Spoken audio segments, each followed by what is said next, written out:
Hello दोस्तों, आज हम सुनाने जा रहे हैं एक नई ज़िंदगी कहानी का भाग 2। अब तक आपने सुना कैसे नेहा अपने पति साहिल के जन्मदिन पे उसे गिफ्ट देना चाहती है, तो साहिल ने उससे वक्त मांगा था। तो दोनों की प्लानिंग होती है कि शाम को वो दोनों मिलकर रेस्टोरेंट जाएंगे। साहिल अपने कुछ ऑफिस के ज़रूरी काम से वो आ नहीं पाता है और फिर नेहा को बोलता है कि वो डायरेक्ट रेस्टोरेंट पहुंच जाए। और साहिल शाम के वक्त थोड़ी लेट रेस्टोरेंट पहुंचता है।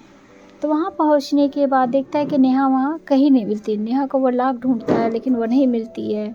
और ऐसे देखते देखते सुबह हो जाती है। सुबह एक खबर आती है कि नेहा का एक्सीडेंट हो जाता है और नेहा हॉस्पिटल में एडमिट होती है। फिर जब साहिल हॉस्पिटल पहुंचता है तो वहाँ देखता है नेहा बेसुध पड़ी होती है। और साहिल उससे बोलता है कि आज तो हम जाने वाले थे रेस्टोरेंट पार्टी एंजॉय करने के लिए, समय साथ बिताने के लिए। अब सुनिए आगे क्या होता है। अब तुम ही देर कर रही हो। तत्पश्चात मैं चुप हो गया और विलाप करने लगा। मैं नेहा के पास ही रहता और इस बात का ध्यान रखता कि नेहा के इलाज में कोई कमी ना आए। 3 दिन बाद नेहा को अस्पताल से छुट्टी मिल गई। मैं उसे पकड़कर गाड़ी तक लाया। उस कूदती फुदकती नेहा को आज अपने पैर घसीटते पड़ रहे थे। यूं प्रतीत होता था मानो वह अपने ऊपर कितने 100 किलो का वजन लादे हुए थी। मैं उसे घर ले आया। जब मेरी गाड़ी मेरे घर के नीचे रुकी तब सब मोहल्ले वाले तमाशा देखने आ गए। कुछ लोग की संवेदनहीन बातें मेरे कान में पड़ने लगी। नेहा और मेरी पीड़ा जानने के बाद कोई भी हमारा हाल पूछने नहीं आया, बल्कि कुछ लोग अपने घरों की खिड़की बंद करते दिखे। यह लोग उस समाज का प्रतिनिधित्व करते हैं जो संवेदनशील हो चुका है, जिसे अपनी सहेली से फोन पर गप्पे हाँकने के लिए कोई खबर चाहिए। वह समाज जो मरते इंसान की सहायता करने के बजाय उसकी तस्वीर खींचने में लगा रहता है, उससे और कोई उम्मीद भी नहीं की जा सकती। तो इस बात का था कि हमारी खुशी के दिनों में मदद और मानवता के डींगे हाँकने वाले लोगों ने आज एक लड़की को इंसान मानने से ही इनकार कर दिया था। परंतु मुझे इन बातों से कोई फर्क नहीं पड़ता। नेहा आज मेरे लिए उतनी ही खास और मूल्यवान थी जितनी पहले। अत्यंत भारी मन से मैं नेहा को घर के अंदर लाया और उसे बिस्तर पर लिटा दिया, जिस पर नेहा ने मुझे 3 दिन पहले उठाया था। उसे देखकर मैं बस यही सोच रहा था कि उस दिन नेहा मेरे उठने का इंतजार कर रही थी और अब ना जाने कितने दिनों तक मैं उसके उठने का इंतजार करता रहूँगा। मैंने तोहफे में उससे सिर्फ थोड़ा सा समय मांगा था, परंतु वह इस स्वरूप मिलेगा मैंने कभी कल्पना भी नहीं की थी। रात हो चली थी। नेहा को वहीं छोड़कर मैं नीचे उसके लिए कुछ खाने का बंदोबस्त करने चला गया। वहाँ फ्रिज में नेहा ने बनाई रसमलाई अभी भी रखी थी। उसने मेरे लिए कितने प्यार से बनाई थी। मैं और सामान देख ही रहा था, अचानक नेहा के चीखने की आवाज़ आने लगी। सब कुछ छोड़कर मैं ऊपर भागा। नेहा बिस्तर पर जोर जोर से चिल्ला रही थी, मुझे बचाओ, मुझे बचाओ, वह मुझे मार देगा। वह भ्रम की अवस्था में चली गई थी और उसका मस्तिष्क उस पुराने घटनाक्रम की तस्वीरें दिखा रहा था। उसकी सांसें उखड़ने लगी और मैं सबके लिए एक बोझ हूँ। इस बोझ से मुझे बहुत दर्द हो रहा है। तुम मुझे छोड़कर चले जाओ, अब मैं तुम्हारे योग्य नहीं रही। नेहा के इस स्वरूप को मैंने कभी कल्पना नहीं की थी। जो लड़की किसी निर्जीव में भी प्राणों का फूंकने का सामर्थ्य रखती थी, आज वह इतनी टूट गई है कि अपने आप को ही निराशा से बाहर निकाल नहीं पा रही थी। उसके मुख का तेज कहीं गुम हो गया।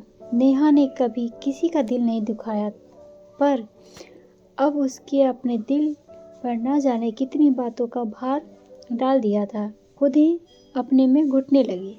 मैंने नेहा के आंसू पोंछे और उससे कहा, तुम्हारी कोई गलती नहीं है, तुमसे कोई गलती हो ही नहीं सकती। तुम कितनी अच्छी हो, सबका ध्यान रखती हो। तुमने कितने असहाय लोगों की मदद की और वह आज कितनी अच्छी जगह पर पहुंच गया है।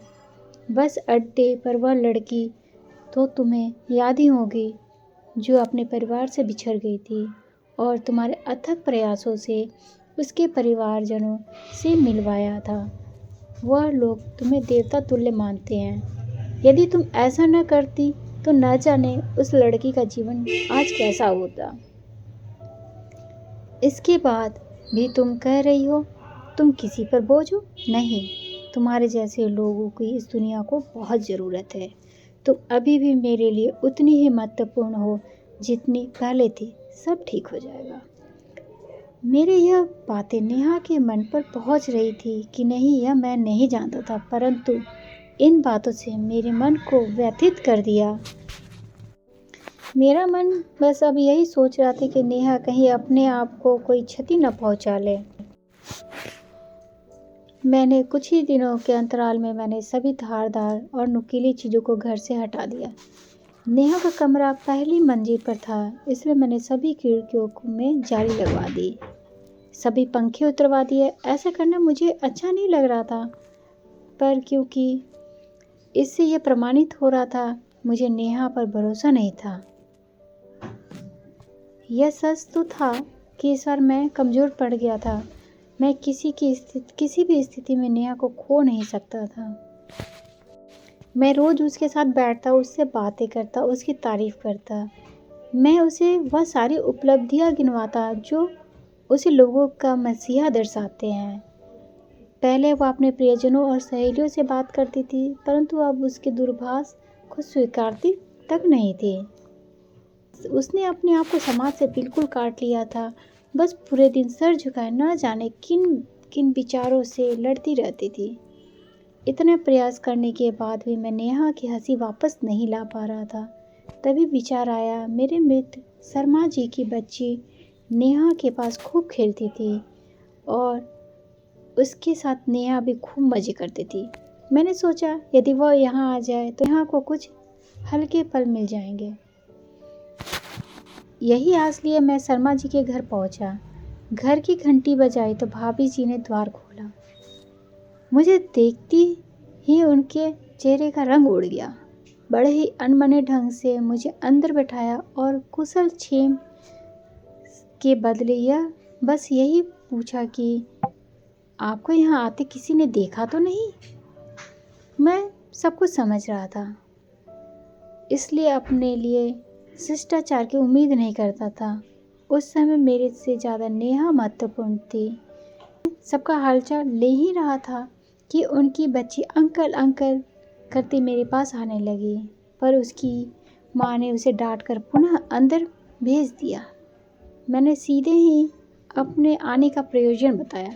भाभी जी, भाई साहब, मैं नेहा को ठीक करने की पूरी तरह से कोशिश कर रहा हूँ, लेकिन और उसमें काफ़ी सुधार भी है, परंतु अभी भी वह अंदर से घुटन महसूस करती है। मैंने देखा है कि आपकी बेटी हमारे यहाँ आती है तो नेहा उसके साथ खूब मज़े करती है, खूब हंसी मजाक करती है। तो मैं आपसे विनती करता हूँ, यदि आप कुछ देर के लिए उसे मेरे यहाँ ले आएँ तो नेहा को अच्छा लगेगा। शर्मा दंपति एक दूसरे की आंखों ही आंखों में इशारा करने लगे और फिर भाभी जी ने कहा, नहीं नहीं, मैं अपनी बच्ची को वहाँ कभी नहीं भेजूंगी। नेहा तो अपने चाल चलन की सज़ा भुगत ही रही होगी। मेरी बेटी उससे मिलेगी तो न जाने क्या क्या सीख जाएगी। मैंने सुना तो नेहा रात में दफ्तर से निकलकर अपने पुरुष मित्रों के साथ खूब हंस हंस के बातें करती थी। यही सब मेरी बेटी को भी सिखाना चाहते हैं। आपसे अपनी पत्नी तो संभल ही नहीं रही और उम्मीद करते हैं कि मेरी बेटी उसे संभाले। माफ़ कीजिएगा, यह नहीं हो सकता। मेरी बेबसी में बस यही सुनना बचा था। भाभी जी के माध्यम से हमारा समाज बोल रहा था, जिसके अंदर से मानवता समाप्त हो चुकी थी। किसी को भी यह सुध नहीं थी कि वास्तविकता क्या थी, पर सभी ने अपने अनुसार अपनी कहानी बना ली थी। उन्होंने दोषी चुन लिया था, मुकदमे भी चला लिया था और इंसान को सजा भी सुना दी थी जो खुद शिकार हुआ था। मेरी नेहा हारी नहीं थी, परंतु इस समाज ने उसे हरा दिया था।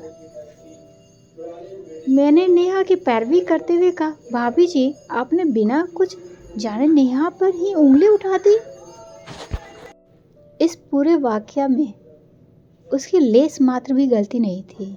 उसकी मनोदशा का आपको अंदाजा भी है। मैं उसे पहले जैसा बनाने के लिए कुछ भी कर रहा हूँ।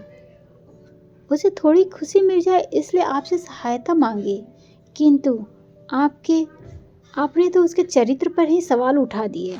इतनी बेइज्जती के बाद मैंने एक आखिरी कोशिश की और शर्मा जी की तरफ देखा, परंतु उन्होंने भी आंखों में वास्तविकता की जगह अपने मोबाइल को ही बेहतर समझा। घर लौटते समय एक लाल बत्ती पर मैं रुका तो मैंने देखा कि एक व्यक्ति फूल बेच रहा था। उन्हें देखकर मुझे वह गुलदस्ता याद आ गया जो नेहा ने मुझे जन्मदिन पर दिया था। मैंने भी उसके लिए एक लाल गुलाब का फूल और एक बहुरंगी फूलों का गुलदस्ता खरीद दिया। घर पहुंचा पर मैंने एक मुस्कान के साथ वह फूल नेहा की तरफ बढ़ाया, परंतु वह उसे स्वीकारने की हिम्मत न जुटा पाई। मैंने उस फूलों को उसकी गोद में रख दिया था और वह गुलदस्ता उसके बगल में सजा दिया। कुछ अंतराल बाद जब मैं पुनः उस कमरे में आया तो वहाँ के बदले बदले माहौल को देखकर मेरी खुशी का ठिकाना न रहा। मैं दरवाजे पे ही खड़ा होकर उस पल को अपने अंदर समेटने लगा। नेहा उस गुलाब के फूलों को हाथों में पकड़े निहार रही थी। उसके मुख पर एक हल्केपन का भाव था। गुलदस्ते को भी नेहा ने अपनी गोद में रखा, मानो वह बहुरंगी फूलों से अपना श्रृंगार कर रही हो। उस बेजुबान फूलों ने अपने रंगों में एक अजनबी लड़की को, जो तकरीबन पाषाण बन चुकी थी, वह पुनः जीवित कर दिया था। वहीं दूसरी तरफ इंसानों ने उसका असली रंग दिखाकर वह हंसती खेलती लड़की की आत्मा को ही मार दिया था। मैं भीतर गया और नेहा को बिस्तर से उठाकर आईने के सामने खड़ा किया। वह बहुत ही असहज महसूस कर रही थी। मैंने अपने आप से ही नज़रें नहीं मिला पा रही थी। मैंने एक हार उसके गले में पहनाया और शीशे पर चिपकी एक बिंदी उसके माथे पर लगा दी। धीरे धीरे अपनी पलकों को उठाकर उसने अपनी आंखों से अपने आप को देखा। तब उसकी भीगी पलकों ने मुझे वह सब कुछ बता दिया जो वह मुझसे कहना चाहती थी। उसके गीले चेहरे के बीच अंततः मुझे वह दिखाई दिया जिसकी प्रतीक्षा मैं कितने समय से कर रहा था। मैंने नेहा को वही मुस्कान उसके चेहरे पर देखी। उसने मुझे गले से लगा लिया। अब आंखें नम होने की बारी थी। मैं प्रोत्साहित होकर कई नए सुगंधित फूल उसके कमरे में रख दिया। सुंदर तस्वीरें बड़ी करवाकर दीवारों पर लगा दी। उन तस्वीरों में उगता सूरज, उड़ते पंछी, सुंदर घर, नैसर्गिक सौंदर्य आते थे। उसमें नेहा की भी कई तस्वीरें थी जिससे वह अपने दोस्तों के साथ मस्ती करती थी। एक तस्वीर में वह मेरे साथ शादी के दिन ही वह बड़े चाव से निहार रही थी। इन दिनों के सिवा मैं उसे और दे ही क्या सकता था। उसको सुरक्षा तो दे नहीं पा रहा था, इसलिए उसका गुनाहगार तो मैं ही था। मेरे प्रयासों से उसके विचार और व्यवहार में सकारात्मक बदलाव आने लगे थे, परंतु मुझे इस बात का संशय अभी भी था कि मैं कभी भी उसे बिल्कुल पहले की तरह बना पाऊंगा। धीरे धीरे उसके स्वभाव में बदलाव आने लगा। अब वह मुझसे सीमित ही सही लेकिन बोलने लगी थी। उसके इर्द गिर्द खुशनुमा माहौल मिलने से उसके मानसिक भ्रम में कमी आई थी। उसने एक खुशहाल जीवन जीने की कल्पना की होगी, परंतु वास्तविक में उसे क्या मिला, इससे लेकर वह मेरे बारे में पता नहीं क्या सोचती होगी। इस हादसे के बाद हमारे निकटतम संबंधियों के अतिरिक्त किसी ने हमसे मानवता का रिश्ता नहीं रखा था। एक लड़ाई जहाँ नेहा लड़ रही थी, वहीं एक लड़ाई मुझे भी लड़नी पड़ी। अपने दफ्तर में मैं कितनी नज़रों का शिकार हुआ। लोग मुझे ऐसे देखते थे जैसे मैं किसी परग्रह से आया हूँ था। इंसानों के बीच इंसानों की क्या जगह है, यह भी मैंने इसी समय में महसूस किया। हमसे तो अच्छे इस बेजुबान पक्षी हैं जो अपने मृत साथी को भी क्षुब्ध मन से विदा करते थे।